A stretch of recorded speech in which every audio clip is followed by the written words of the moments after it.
Hello friends, welcome to knowledge life.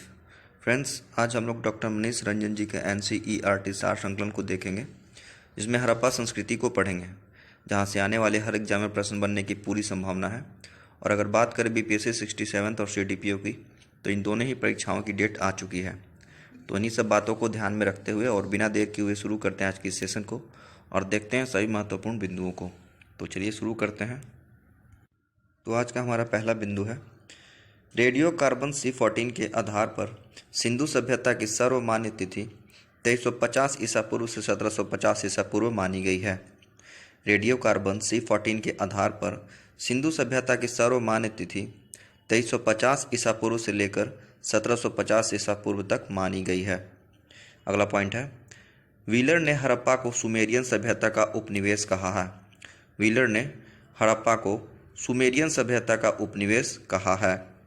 अगला point है, sir John Marshall Sindhu सभ्यता शब्द का प्रयोग करने वाले पहले पुरातत्वविद थे। सर जॉन मार्शल सिंधु सभ्यता शब्द का प्रयोग करने वाले पहले पुरातत्वविद थे। अगला पॉइंट है, सिंधु सभ्यता को कांस्य युग में रखा गया है। सिंधु सभ्यता को कांस्य युग में रखा गया है। अगला पॉइंट है, हड़प्पा सभ्यता से 4 प्रजातियों के अस्तित्व प्राप्त हुए हैं। इनमें सर्वाधिक संख्या भूमध्य सागरीय लोगों की थी। इसके अलावा प्रोटो ऑस्ट्रेलॉयड, मंगोलॉयड तथा अल्पाइन लोगों का भी निवास था।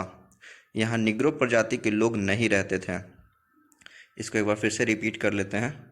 हड़प्पा सभ्यता से 4 प्रजातियों के अस्तित्व प्राप्त हुए हैं। इनमें सर्वाधिक संख्या भूमध्य सागरीय लोगों की थी। इसके अलावा प्रोटो ऑस्ट्रेलॉयड, मंगोलॉयड तथा अल्पाइन लोगों का भी निवास था। यहाँ निग्रो प्रजाति के लोग नहीं रहते थे। आगे देख लेते हैं। यहाँ दे रखा है हड़प्पा सभ्यता की सीमाएं।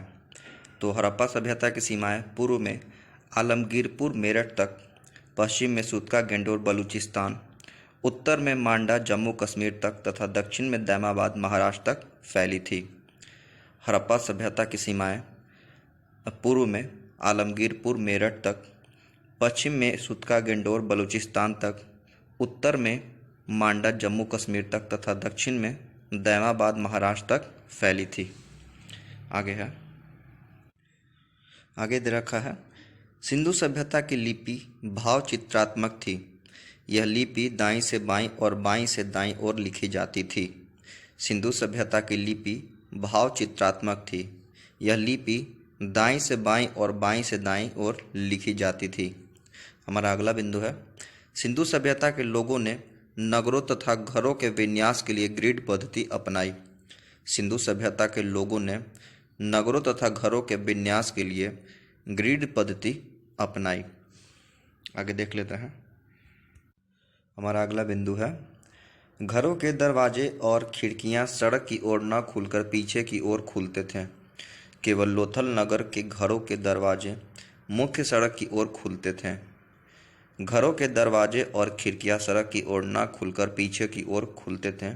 केवल लोथल नगर के घरों के दरवाजे मुख्य सड़क की ओर खुलते थे।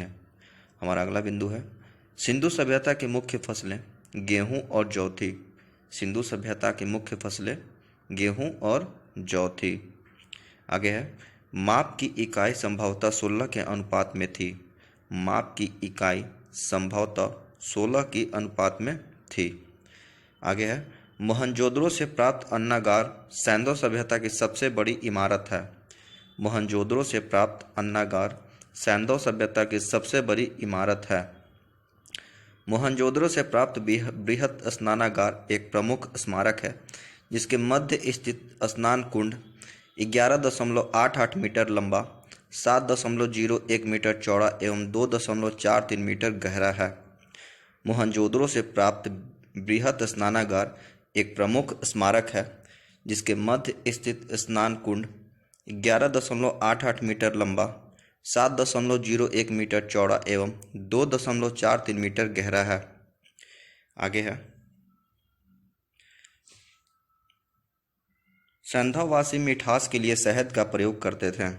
सैंधववासी मिठास के लिए शहद का प्रयोग करते थे। फ्रेंड्स, ये जितने भी पॉइंट है ये सभी के सभी इम्पॉर्टेंट है। हड़प्पा संस्कृति का शासन संभवतः वणिक वर्ग के हाथों में था। हड़प्पा संस्कृति का शासन संभवतः वणिक वर्ग के हाथों में था। आगे है, पिगट ने हड़प्पा एवं मोहनजोदड़ो को विस्तृत साम्राज्य की जुड़वा राजधानी कहा है। पिगट ने हड़प्पा एवं मोहनजोदड़ो को विस्तृत साम्राज्य की जुड़वा राजधानी कहा है।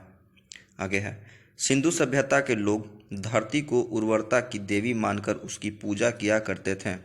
सिंधु सभ्यता के लोग धरती को उर्वरता की देवी मानकर उसकी पूजा किया करते थे।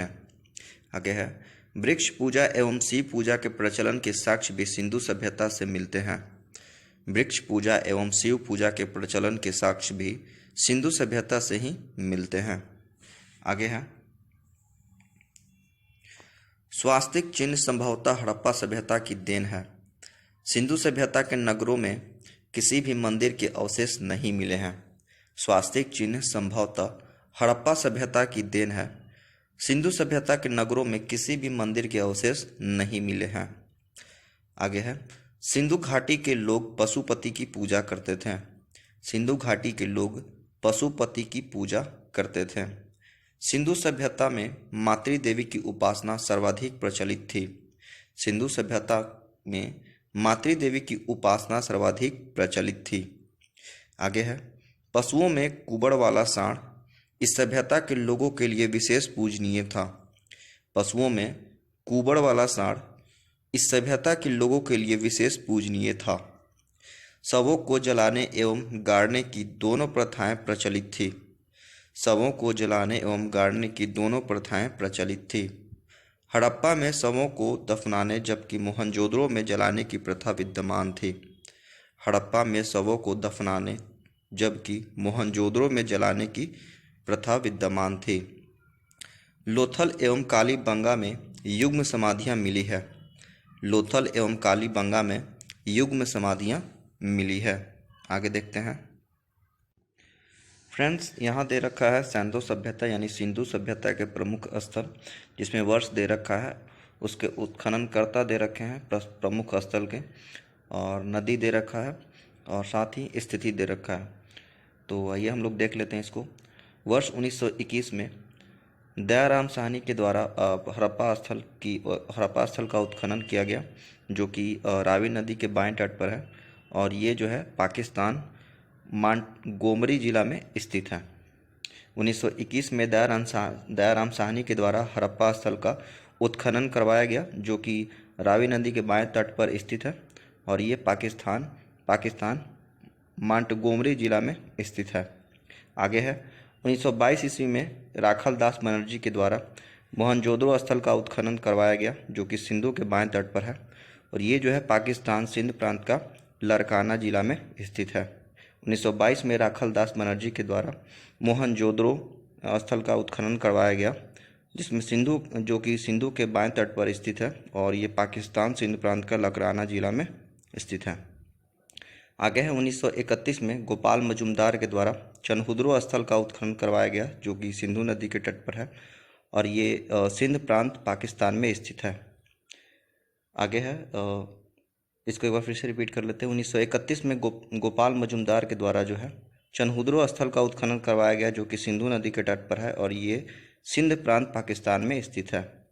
आगे है, 1953 ईस्वी में बीबी लाल एवं बीके थापड़ के द्वारा कालीबंगन स्थल का उत्खनन करवाया गया, जो कि घग्घर नदी पर है, और ये जो है राजस्थान हनुमानगढ़ जिला में स्थित है। 1953 में बीबी लाल एवं बीके थापड़ के द्वारा कालीबंगन स्थल का उत्खनन करवाया गया, जो कि घग्घर नदी पर है, और ये जो है राजस्थान हनुमानगढ़ जिला में स्थित है। आगे है, 1953 ईस्वी में ही फजल अहमद के द्वारा कोटदीजी स्थल का उत्खनन करवाया गया, जो कि सिंधु के बाएं तट पर स्थित है, और ये सिंध प्रांत खैरपुर में है। 1953 में फजल अहमद के द्वारा कोटदीजी स्थल का उत्खनन करवाया गया, जो कि सिंधु के बाएं तट पर है, और ये सिंध प्रांत खैरपुर में स्थित है।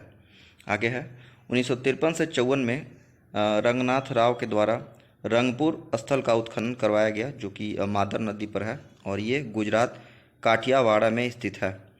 1953 से 54 ईस्वी में रंगनाथ राव के द्वारा रंगपुर स्थल का उत्खनन करवाया गया, जो कि मादर नदी पर है, और ये गुजरात काठियावाड़ में स्थित है।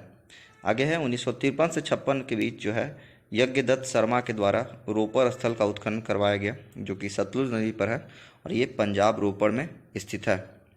1953 से 56 ईस्वी के बीच यज्ञदत्त शर्मा के द्वारा जो है रोपड़ स्थल का उत्खनन करवाया गया, जो कि सतलुज नदी पर है और ये पंजाब रोपड़ में स्थित है। आगे है 1955 से 63 ईस्वी के बीच रंगनाथ राव के द्वारा लोथल का उत्खनन करवाया गया, जो कि भोगवा नदी पर है और ये जो है गुजरात अहमदाबाद में स्थित है। 1955 से 63 ईस्वी के बीच रंगनाथ राव के द्वारा लोथल का उत्खनन करवाया गया, जो कि भोगवा नदी पर है और इसकी जो स्थिति है वो गुजरात अहमदाबाद में है। आगे कह रहा है 1958 ईस्वी में यज्ञदत्त शर्मा के द्वारा आलमगीरपुर का उत्खनन करवाया गया, जो कि हिंडन नदी पर है और ये उत्तर प्रदेश मेरठ में स्थित है। 1958 में यज्ञदत्त शर्मा के द्वारा आलमगीरपुर का उत्खनन करवाया गया, जो कि हिंडन नदी पर है और ये इसकी स्थिति कहाँ है? उत्तर प्रदेश मेरठ में। आगे है 1927 से लेकर के 62 ईस्वी के बीच R.L. स्टाइन और जॉर्ज डेल्स के द्वारा सुतका गेंडोर का उत्खनन करवाया गया, जो कि दासक नदी पर है और ये पाकिस्तान मकराना में समुद्र तट के किनारे स्थित है। 1927 से लेकर 1962 ईस्वी तक R.L. स्टाइन और जॉर्ज डेल्स के द्वारा सुतका गेंडोर का उत्खनन करवाया गया, जो कि दासक नदी पर है और इसकी स्थिति पाकिस्तान मकराना में समुद्र तट के किनारे है। आगे है 1974 ईस्वी में रविंद्र सिंह बिष्ट के द्वारा बनावली का उत्खनन करवाया गया, जो कि रंगोई नदी पर है और ये हरियाणा हिसार में स्थित है। 1974 ईस्वी में रविंद्र सिंह बिष्ट के द्वारा बनावली का उत्खनन करवाया गया, जो कि रंगोई नदी पर है और इसकी स्थिति हरियाणा हिसार में है। आगे कह रहा है 1990 से 91 के बीच रविंद्र सिंह बिष्ट के द्वारा ही धौलावीरा का उत्खनन करवाया गया, जो कि मनहर व मानसर नदी पर है और इसकी स्थिति गुजरात कक्ष में है। 1990 से 91 के बीच रविंद्र सिंह बिष्ट के द्वारा धौलावीरा का उत्खनन करवाया गया, जो कि मनहर व मानसर नदी पर है और ये गुजरात कक्ष में स्थित है।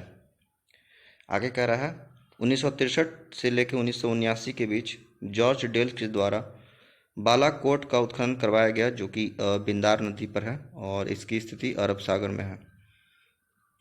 1963 से 1979 के बीच जॉर्ज डेल्स के द्वारा बालाकोट का उत्खनन करवाया गया, जो कि बिंदार नदी पर है और ये अरब सागर में स्थित है।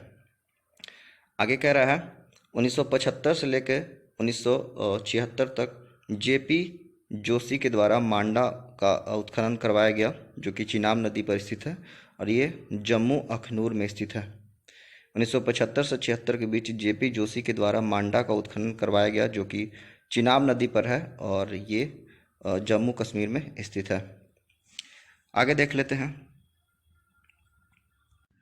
आगे कह रहा है आग में पकी हुई मिट्टी को टेराकोटा कहा जाता है। आग में पकी हुई मिट्टी को टेराकोटा कहा जाता है।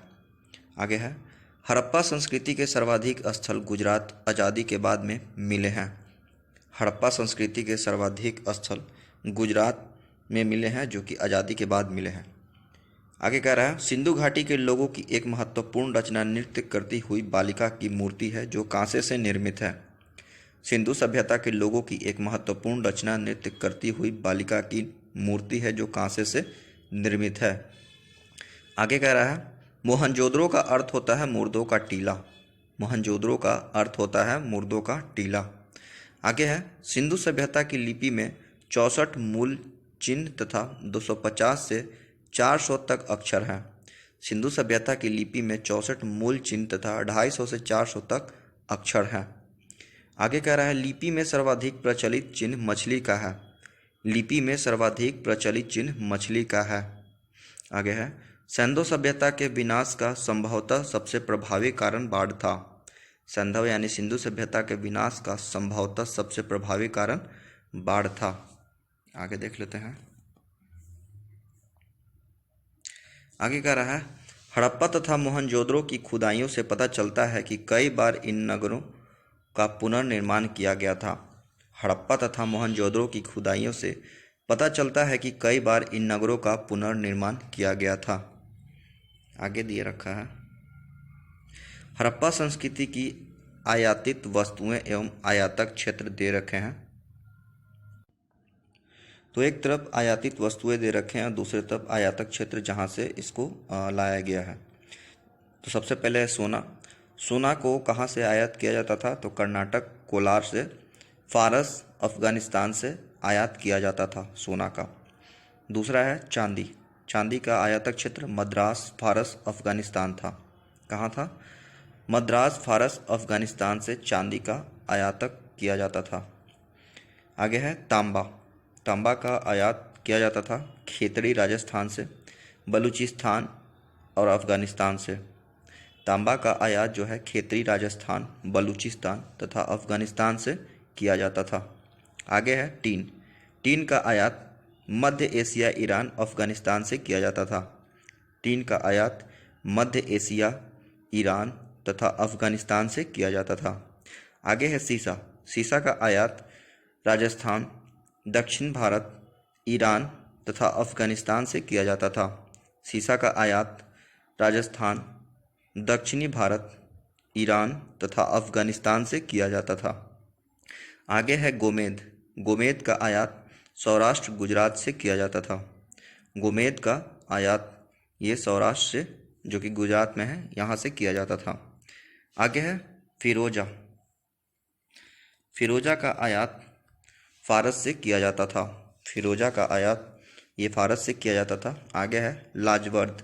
लाजवर्द का आयात जो है ये बदख्शां, अफगानिस्तान, बलूचिस्तान से किया जाता था। लाजवर्द इसका आयात जो है ये बदख्शां, अफगानिस्तान तथा बलूचिस्तान से किया जाता था। आगे है शिलाजीत। शिलाजीत का आयात ये हिमालय से किया जाता था। आगे है जुब मणि। इसका आयात महाराष्ट्र से किया जाता था, जुब मणि का, महाराष्ट्र से। आगे है स्टेटाइट। स्टेटाइट का आयात जो है ये ईरान से किया जाता था। स्टेटाइट का आयात ईरान से किया जाता था। आगे है हरा अमेजन। हरा अमेजन का आयात जो है ये नीलगिरी पहाड़ियों से किया जाता था। आगे है अलवास्ट। अलवास्ट का आयात राजस्थान तथा बलूचिस्तान से किया जाता था। अलवाट का आयात जो है, अलवास्ट का जो आयात है ये राजस्थान तथा बलूचिस्तान से किया जाता था। आगे है वैदूर्य। वैदूर्य का आयात जो है ये बदख्शां, अफगानिस्तान से किया जाता था। कहाँ से? बदख्शां, अफगानिस्तान से, वैदूर्य का। आगे है स्फटिक। स्फटिक का जो आयात है ये दक्कन का पठार, उड़ीसा तथा बिहार से किया जाता था। कहाँ से? स्फटिक का आयात कहाँ से किया जाता था? तो ये दक्कन का पठार, उड़ीसा तथा बिहार से किया जाता था। आगे है हरित मणि। हरित मणि का आयात जो है ये दक्षिण भारत से किया जाता था। कहाँ से? दक्षिण भारत से, हरित मणि का। आगे है डापर बिटुमन। डापर बिटुमन इसका आयात ये बलूचिस्तान से किया जाता था। कहाँ से? बलूचिस्तान से, डापर बिटुमन का। आगे है सैलखड़ी। सैलखड़ी का जो आयात है ये राजस्थान, गुजरात तथा बलूचिस्तान से किया जाता था। सैलखड़ी का आयात राजस्थान, गुजरात तथा बलूचिस्तान से किया जाता था। आगे दे रखा है नील रत्न। नील रत्न का जो आयात है ये बदख्शां, अफगानिस्तान से किया जाता था। नील रत्न का आयात जो है ये बदख्शां, अफगानिस्तान से किया जाता था। आगे है स्लेट। स्लेट का आयात जो है ये कांगड़ा से किया जाता था। कहाँ से? कांगड़ा। कांगड़ा कहाँ पड़ता है? हिमाचल प्रदेश में।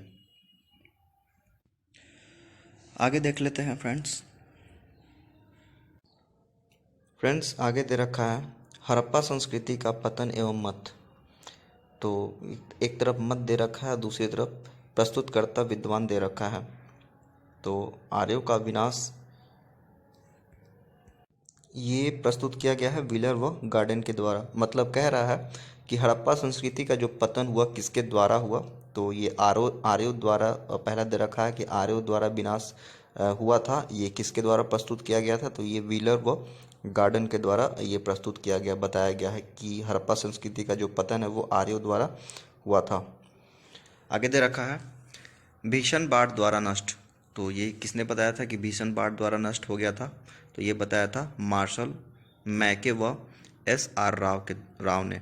किसने बताया था? मार्शल मैके व SR राव ने। आगे कह रहा है मोहनजोदड़ो में आगजनी द्वारा विनाश। तो ये किसके द्वारा बताया गया कि मोहनजोदड़ो में आगजनी द्वारा विनाश, ये डी कौशाम्बी के द्वारा बताया गया। किसके द्वारा? डी कौशाम्बी के द्वारा बताया गया कि मोहनजोदड़ो में आगजनी के द्वारा ये हड़प्पा संस्कृति का पतन हो गया था। आगे दे रखा है वर्षा की कमी से कृषि व पशुपालन। तो वर्षा की कमी से कृषि व पशुपालन के कारण जो है हड़प्पा संस्कृति का पतन हो गया था। ये किसके द्वारा प्रस्तुत किया गया है? तो ये किया गया है ऑरेल स्टाइन के द्वारा। किसके द्वारा? ऑरेल स्टाइन के द्वारा ये प्रस्तुत किया गया है कि वर्षा की कमी से कृषि व पशुपालन के कारण जो है हड़प्पा संस्कृति का पतन हो गया। आगे कह रहा है भूकंप द्वारा विनाश। तो भूकंप द्वारा विनाश ये किसके द्वारा प्रस्तुत किया गया है? तो ये डेल्स के द्वारा प्रस्तुत किया गया है कि भूकंप द्वारा विनाश हो गया, ये डेल्स के द्वारा प्रस्तुत किया गया है। आगे कह रहा है छठा जल प्लावन एवं भूतात्विक परिवर्तनों द्वारा विनाश। तो जल प्लावन एवं भूतात्विक परिवर्तनों द्वारा विनाश ये किसके द्वारा प्रस्तुत किया गया है? ये दयाराम साहनी के द्वारा कहा गया है। खैर ये सब जितने पॉइंट्स है ये उतने इंपॉर्टेंट नहीं है क्योंकि इतना याद रखना ये बहुत ही अजीब है, फिर भी हम लोग एक बार देख लेते हैं। आगे कह रहा है ओलावृष्टि एवं जलवायु परिवर्तन द्वारा विनाश। ओलावृष्टि एवं जलवायु परिवर्तन द्वारा विनाश ये किसके द्वारा प्रस्तुत किया गया था? ये किया गया था ऑरेल स्टाइन व अमलानंद घोष के द्वारा। किसके द्वारा? ऑरेल स्टाइन व अमलानंद घोष के द्वारा ये प्रस्तुत किया गया था कि ओलावृष्टि एवं जलवायु परिवर्तन द्वारा विनाश हो गया था। आगे कह रहा है प्राकृतिक आपदाओं द्वारा विनाश। ये प्राकृतिक आपदाओं द्वारा विनाश ये किसके द्वारा प्रस्तुत किया गया? ये कैनेडी के द्वारा प्रस्तुत किया गया। नौवां कह रहा है महामारी द्वारा विनाश। तो महामारी द्वारा विनाश ये किसके द्वारा प्रस्तुत किया गया? ये किया गया कलकत्ता व कराची के 100 परीक्षक के द्वारा। किसके द्वारा? कलकत्ता व कराची के 100 परीक्षक के द्वारा ये प्रस्तुत किया गया कि महामारी द्वारा विनाश हो गया था हड़प्पा। आगे कह रहा है प्रशासनिक शिथिलता के कारण पतन। किसके द्वारा? प्रशासनिक शिथिलता के कारण जो है ये पतन हो गया था हड़प्पा का, और ये किसने बताया? सर जॉन मार्शल के द्वारा ये प्रस्तुत किया गया है कि प्रशासनिक शिथिलता के कारण जो है पतन हो गया, ये सर जॉन मार्शल के द्वारा प्रस्तुत किया गया है। आगे देखते हैं, आगे हम लोग पढ़ेंगे वैदिक काल को। किसको? वैदिक काल को पढ़ेंगे। इसमें वैदिक काल का विभाजन दे रखा है सबसे पहले। तो वैदिक काल का विभाजन में ऋग वैदिक काल का जो ईस्वी काल था वो था 1500 ईसा पूर्व से लेकर 1000 ईसा पूर्व के बीच, और उत्तर वैदिक काल का जो तिथि था वो था 1000 से लेकर 600 ईसा पूर्व। तो और इसके संस्थापक जो है ये आर्य थे। तो इसको एक बार हम लोग फिर से रिपीट कर लेते हैं कि वैदिक काल का विभाजन जिसमें ऋग वैदिक काल जो है ये 1500 ईस्वी से लेकर 1000 ईसा पूर्व तक माना जाता है, और उत्तर वैदिक काल जो है ये 1000 से लेकर 600 ईसा पूर्व में किया गया है, और इसके संस्थापक जो थे ये आर्य थे। कौन थे? आर्य। आगे है ऋग वैदिक काल, जिसमें पहला पॉइंट है ऋग वैदिक लोगों द्वारा सर्वप्रथम तांबे का प्रयोग किया गया था। ऋग वैदिक लोगों के द्वारा सर्वप्रथम तांबे का प्रयोग किया गया था। ऋग्वेद में अयस नामक धातु का उल्लेख है। ऋग्वेद में अयस नामक धातु का उल्लेख है। आगे कह रहा है मैक्स मूलर आर्यों को आदि देश मध्य एशिया को मानते थे। मैक्स मूलर आर्यों को आदि देश मध्य एशिया को मानते हैं। आगे कह रहा है मैक्स मूलर ने आर्यों का मूल निवास स्थान मध्य एशिया को माना है। आर्यों द्वारा निर्मित सभ्यता वैदिक सभ्यता कहलाई। मैक्स मूलर ने आर्यों का मूल निवास स्थान मध्य एशिया को माना है। आर्यों द्वारा निर्मित सभ्यता वैदिक सभ्यता कहलाई। आगे है सिंधु सभ्यता के विपरीत आर्य सभ्यता एक ग्रामीण सभ्यता थी। उनकी भाषा संस्कृत थी। सिंधु सभ्यता के विपरीत आर्य सभ्यता एक ग्रामीण सभ्यता थी। उनकी भाषा संस्कृत थी। आगे है आर्य समाज पितृप्रधान था। आर्य समाज पितृप्रधान था। समाज की सबसे छोटी इकाई परिवार कुल थी, जिसका मुखिया कुलप कहलाता था। समाज की सबसे छोटी इकाई परिवार थी, जिसका मुखिया कुलप कहलाता था। आगे है आर्यों ने प्रशासनिक इकाई को 5 भागों में बांटा था, जिसमें कुल, ग्राम, वेश, जन तथा राष्ट्र थे। आर्यों ने प्रशासनिक इकाई को 5 भागों में बांटा था, जिसमें कुल, ग्राम, वेश, जन तथा राष्ट्र थे। आगे है ग्राम का मुखिया। ग्राम का मुखिया ग्रामीणी एवं विश का प्रधान विशपति कहलाता था। ग्राम का मुखिया ग्रामीणी एवं विश का प्रधान विशपति कहलाता था। जन के शासक को राजन कहा जाता था। जन के शासक को राजन कहा जाता था। राज्याधिकारियों में पुरोहित एवं सेनानी प्रमुख थे।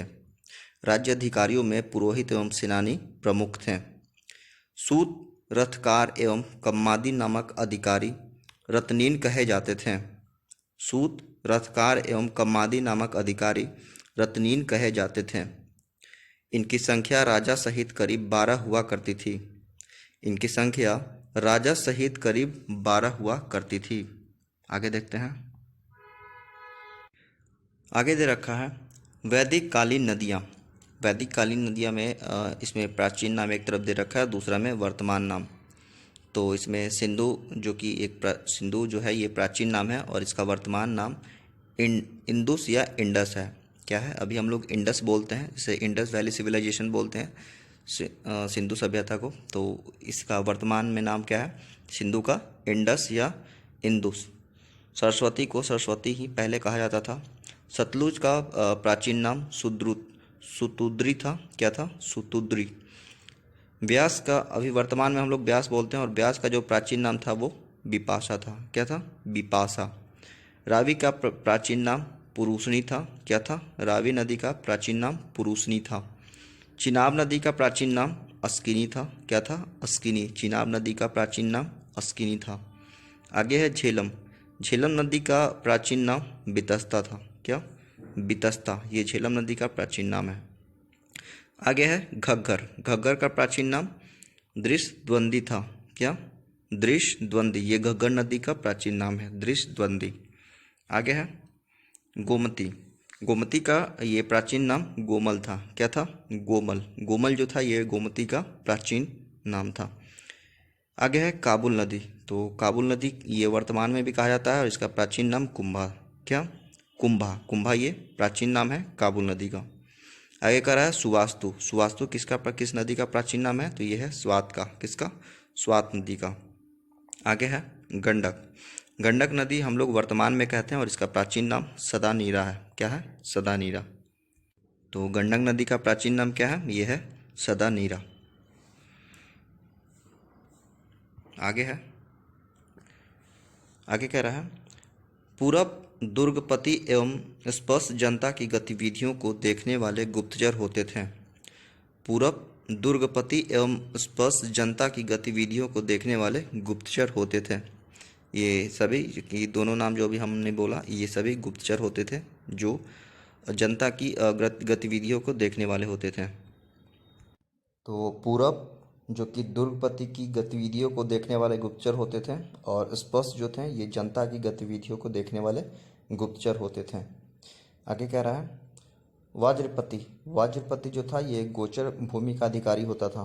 क्या? गोचर भूमि का अधिकारी होता था जिसको हम लोग व्राजपति कहते थे। आगे है उग्र। उग्र ये अपराधियों को पकड़ने का कार्य करता था। उग्र क्या करता था? अपराधियों को पकड़ने का काम करता था। आगे है सभा एवं समिति। सभा एवं समिति राजा को सलाह देने वाली संस्था थी। सभा एवं समिति राजा को सलाह देने वाली संस्था थी। सभा श्रेष्ठ एवं सम्भ्रात लोगों की संस्था थी। सभा श्रेष्ठ एवं सम्भ्रात लोगों की संस्था थी। आगे है वैदिक काल में प्रयोग किए जाने वाले शब्द।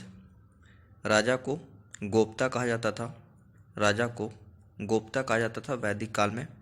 अतिथि को गुहंता या गुहन कहा जाता था। अतिथि को गुहंता या गुहन कहा जाता था। आगे है युद्ध। युद्ध को गविष्टि गेसु या गम्य कहा जाता था। युद्ध को गविष्टि गेसु या गम्य कहा जाता था। आगे है गाय। गाय को अघन्या कहा जाता था। गाय को अघन्या कहा जाता था वैदिक काल में। आगे है लांगल। लांगल को हल कहा जाता था। क्या? हल कहा जाता था लांगल को। आगे है व्राजपति।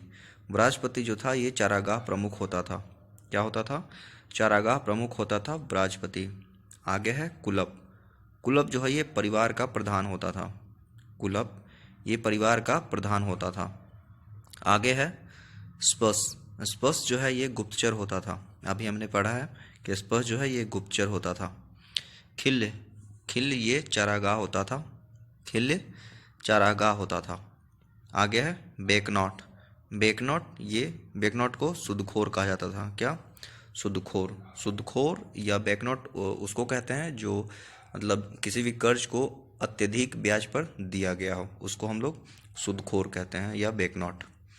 आगे है अनाज। अनाज को हम लोग धान्य कहते थे। क्या? धान्य।